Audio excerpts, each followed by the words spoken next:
Fighting crime and picking up garbage, both are crucial to our communities, but they are jobs not everybody would be willing to do. And tonight there's a messy fight brewing between police officers and sanitation workers in New York City. Kevin Rosen tells us what this feud is all about.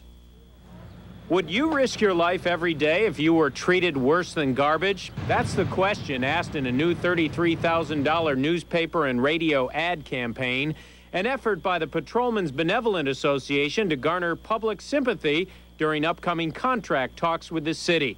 The campaign blasts Mayor Jenkins for paying sanitation workers more than police officers. The mayor says it is another personal attack on him by PBA President Phil Caruso. I think that Phil Caruso would do better at the bargaining table. Caruso says nowhere on this planet do sanitation workers make more than police officers. In fact, he says they usually make about 25% less. Caruso says many sanitation workers will be paid at least $3,500 more a year than his cops. Police on the street were surprised by those numbers. Does that bother you at all? Well, when I read it, it did bother me.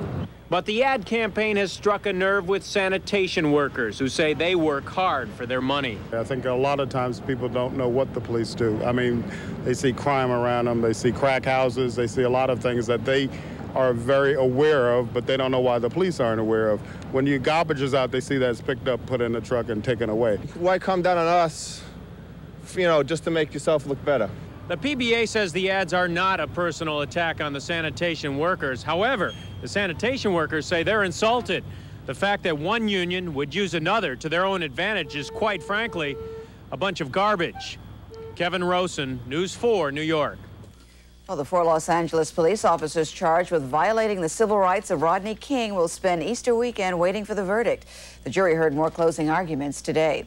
The lawyer for Officer Lawrence Powell shouted at the jury, blaming Rodney King, saying he controlled every minute of his own beating and was responsible for the actions of the police. The LA Police Department plans to send about 7,000 officers throughout the city once the jury begins deliberations.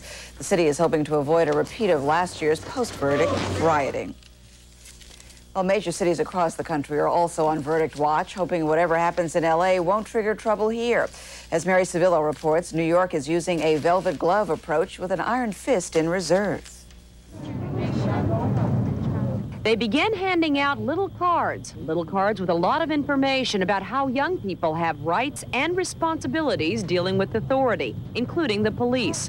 Put out by the City Department of Youth, the info card idea came out of the Rodney King verdict last year. A verdict that for many kids confirmed a belief that police get away with, well, too much. Because, I mean, they beat the man, like, practically to death, and they got off free. I don't understand it at all. But while young people here were angry, they didn't riot like the kids in L.A., in part because of the distance, but many believe also because of the city's outreach to youth. Facts that could spell hope for the upcoming King verdict. In addition to what the city department does, it funds 700 outside community-based organizations that cost $54 million, but city officials say it's well worth it. We have tremendous lines of communication in this city that I don't think LA has. There are an awful lot of folks in government and out of government who are in the streets every single day working to keep peace in our town. And if words don't work, the New York City Police Department says it's readied extra troops and will set up a command center. Everyone is hoping, though, that history here will repeat itself, that calm will reign. Mary Savillo, News 4, New York. Well, the city's youth department also set up a hotline to deal with young people and their tensions, but so far the #1 subject on callers' minds is not the King trial, it's teenage dating problems. The federal government today asked General Motors to voluntarily recall its full-size pickup trucks with those side-mounted fuel tanks. Consumer groups say 300 people have died in fires resulting from accidents with these vehicles. 4.7 million trucks with the side-mounted fuel tanks have been manufactured between 1973 and 1987. The government says, and I quote, "The fuel tank placement on these trucks reflects a safety defect." GM so far has not responded to the government's request. Well, it's a time of mourning for the Chin family of Borough Park, Brooklyn, as they prepare to bury 3 sons. The family spent the day in Chinatown making funeral arrangements for the 3 brothers who drowned together in a Massachusetts swimming pool. Winston Chin on the left and his brothers Vincent and George on the right were on a sightseeing trip to Boston. They dove into a motel pool with no lifeguard on duty, and they drowned. They couldn't swim. Today, incense burns outside the family home, a Chinese custom to honor the dead. My three brothers, all three of them, they all had to go at the same time. I don't know. A relative told News 4 today this was the first time the brothers had ever been away from home. Well, that bitter custody battle between Woody Allen and Mia Farrow got even more bitter today with testimony of child abuse and extortion.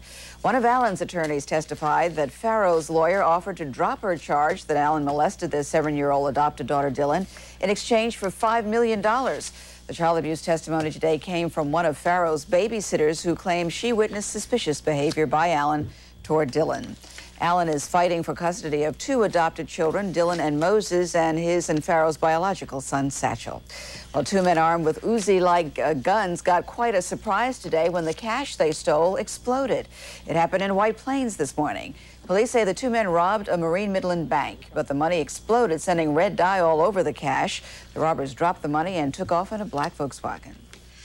Another town, another bank robbery, this time the Bronx, and the thief needed a quick way to get rid of the evidence, so the police say he threw his ill-gotten gains right out the window. Dave Browdy is live at the 43rd Precinct to tell us why. Dave? Well, Chuck, it was just before 10 o'clock in the morning when the thief walked into the chemical bank branch and demanded the money. He was holding a gun, so they gave him almost $20,000. He then took off, leading police on a wild chase that for a while looked like something right out of the movies. Guess he thinks crime pays.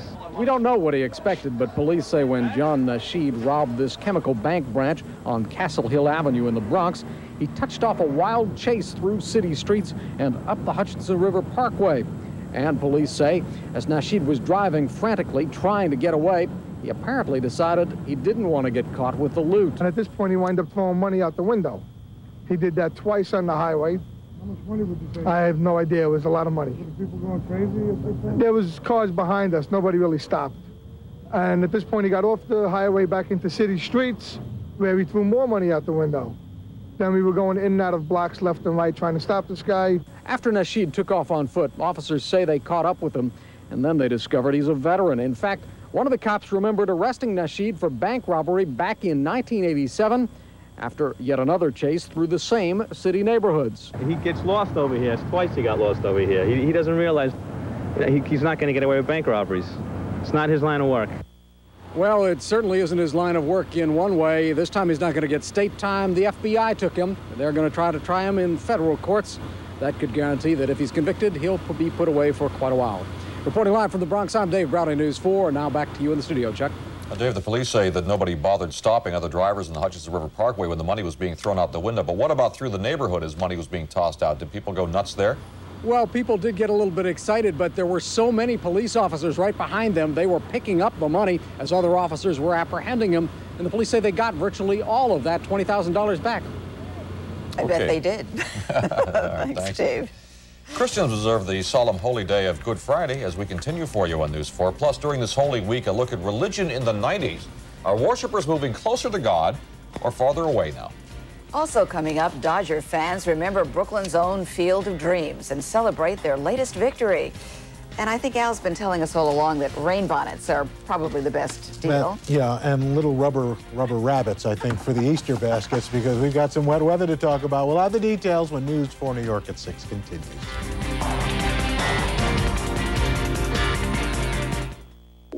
For those who thought full-size luxury car owners were taken for granted, change is in the wind. Introducing the all-new Cadillac Fleetwood Brougham. Totally redesigned to be the quietest Fleetwood ever, the most spacious and the safest, with safety belts supplemented by dual airbags that help protect the people closest to you. Now at your Cadillac Tri-Statesman, changing the way you think about American automobiles. Quick, give him that cookie cereal. It's not a cookie, it's a fat-free Newton. Fat-free?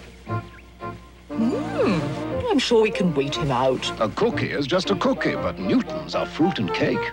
Orchard Crisps? Where are my Harvest Crisps? Relax, Reg. They're still here. Orchard Crisps are new. With whole grains and the taste of real fruit baked in. Apple cinnamon. Banana walnut. And low fat. I'm speechless. For once. I love them.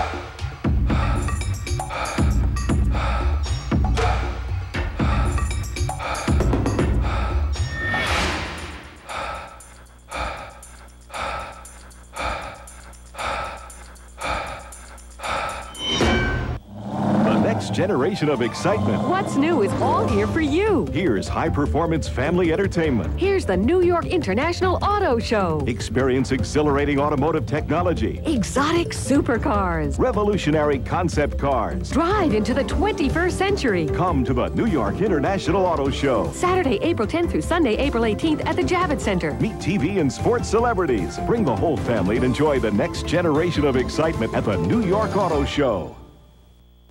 Well, as you know, today is Good Friday, marking the day of Christ's crucifixion. It's one of the most solemn days of the Christian calendar. At St. Pius V Church in the South Bronx, a holy procession. Parishioners reenacted Christ's painful walk through the streets of Jerusalem. And near the United Nations, the day was remembered with a rally and peace walk. Well, the churches have learned to expect larger than usual turnouts during Easter and other major holy days, but there is new evidence that more Americans are returning to religion as a part of their regular lives. Steve Dawson has more on religion in the 90s.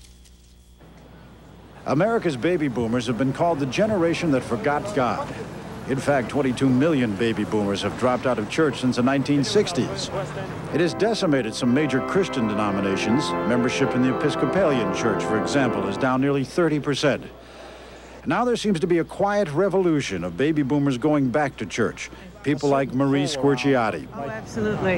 Right. No, I know. We have it too because we did a little. I grew up very Catholic. These baby boomers can't quite seem to shake a religious upbringing. Or if they gave up church, they didn't give up God. I believe in God. I worship in my own way. I don't necessarily go to church every Sunday, but I pray. So what brings the baby boomers back to church? Having children for one thing, having midlife career or personal crises for another. Some say it's just a search for absolutes. She is the church now. One of the beneficiaries of this quiet revolution is the Roman Catholic Church. Their membership has been growing while others have been shrinking. Many people are alarmed at the guideless and shapeless form of life in front of them. We're saying, well, those absolutes that God gave us give form to life and shape and protect you. The boomers who are going back to church are different. They're changed. They're more liberal. They're sampling. With the Jews, we got out of Egypt, and with the Christians, there is no death. Christ redeemed us. So it's a time to just celebrate. The baby boomers who remain dropouts vastly outnumber those who are returning. But 95% of the generation born after World War II received a religious upbringing, and for many who stay away, they still feel the pull of religious moorings, especially around Easter. Steve Dawson, News 4, New York. And now here's Len with a preview of what's ahead in sports. Carol, coming up, trying to bounce back after last night's shelling. The Yankees in Chicago this afternoon. Bo Jackson had a dramatic moment in that one. The record-setting home opener in Denver today. Golf, it's day 2 of the rainy Masters under a tornado watch. What does 10 times 3 add up to? And all the plays of the night. That's next in sports on News 4 at 6. Rivers has had some very...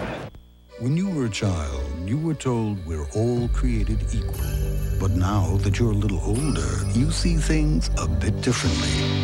The new Lexus GS Luxury Performance Sedan. It's roomier, quieter, and rides smoother than cars costing thousands more. Maybe we are all created equal, but it doesn't have